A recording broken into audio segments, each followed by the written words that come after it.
welcome. Well, I have a story that started 30 years ago.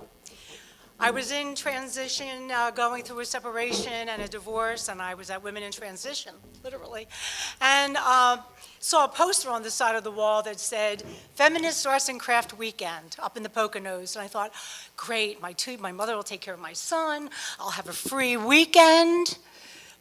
Without my son, I don't have any carers in the world. I'm going to go to this Feminist Arts and Craft Weekend. So I had my little shorts, my red snappy sandals, and off I went.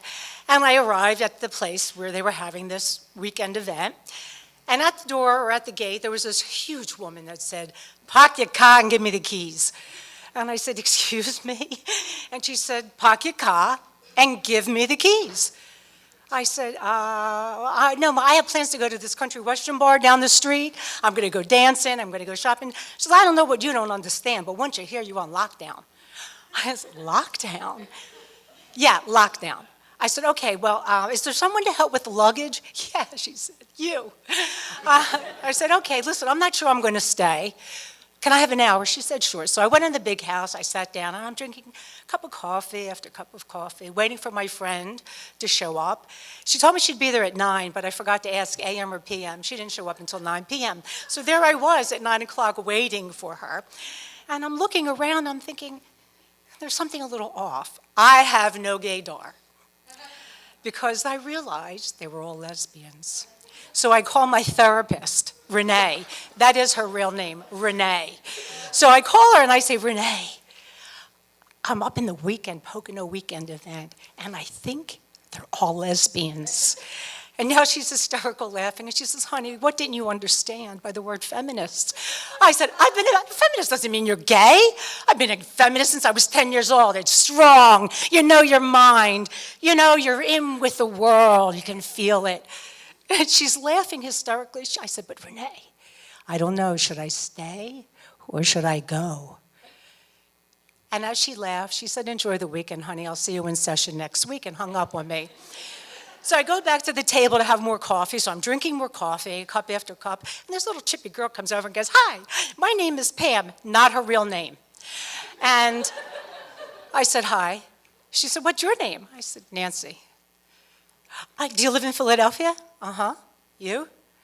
She said, "I live in Germantown." I said, "Oh, I used to live in Germantown when I was married." "Do you work in Philly?" I said, "No, I work outside of Philly at a flower shop." "I'm a florist too. I work in Center City." I was like, "Oh, God." And then she stops in mid-sentence and says, "You're not gay, are you?" I hung my head and said, No, I'm not." She said, "Okay. What cabin are you in?" I said, "I'm in the non-smoking cabin." She goes, "Oh, you can't stay there. You need protection." And all of a sudden, I looked at her and I said, "Okay, I have trust issues, people. I don't trust anyone. Number one, I'm Sicilian, and number two, I lived in South Philly." There you go. No trust anyway. You never let the left hand know what your right hand's doing. But I automatically trusted this young girl. She says, "Come on, let's go get your bag out of your cabin." I said, "Well, there's a problem. My luggage is in my car." I said, "I have 3 suitcases and a dress bag." She said, "You're definitely not a lesbian. We only travel with backpacks." So we go, she gets all her friends, everybody's carrying something. That was great. I only had to carry my bucket book. And so she brings me to her cabin. We go out, she shows me the grounds. That night, it's time to sleep. I get into my cabin. And did anybody ever go to the Poconos in September? It's freaking freezing. I had a blanket, but it was one of those airy, I call them waffle blankets. So I'm shivering and my teeth are chattering. And she says, "Nancy, I have a 2-person sleeping bag." "No, that's all right, Pam." Not her real name. I said, "I'm fine." A few minutes later, "Nancy, really, seriously, I have a 2-person sleeping bag. Come on in." "Pam, I'm fine." Not her real name. Not her real name. I said, "I'm fine, honestly." I don't know how long it took for me to say, "Wait a minute, I'm fucking freezing my ass off. What's the harm? I might enjoy it. I never know, you know?" So I get up, I tiptoe quietly over to her cot, and I tap her on the shoulder, and I said, no words, and she unzips the sleeping bag in the dead of night. Long story short, 2 weeks later, they asked me if I was gay the next morning. I said no, but there was hope. And So 2 weeks later, she shows up in the flower shop that I'm working, sees the work I'm working on, the flower arrangement, tells me that I'm not going to work there anymore. I'm working with her.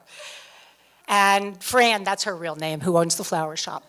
So long story short, 3 years, I worked there for 3 years, didn't see her for 27 years. Last year, 2 weeks before Father's Day, we reconnected. I got to meet her partner, who she's been with for 30 years, their son, and his then girlfriend. And 2 weeks later, I was rushed to the hospital because I needed a quadruple bypass heart surgery, and then had 2 subsequent surgeries.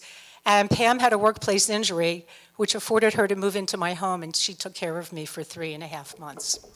So you never know, people, what life is in store for you. Had I known it was a lesbian event, I probably would not have gone because I would have felt out of my element. And it was because of my church friends, my friend Missy, my work family, my church family, my Pam, not her real name. And I am here today because they carried me through a horrendous last year of 3 surgeries, not just 1. So people, remember, whoever you haven't seen or talked to in a long time, give them a call because you never know what's going to happen. And in the words of Ellen DeGeneres, be kind to one another. And also remember to tell your friends you love them.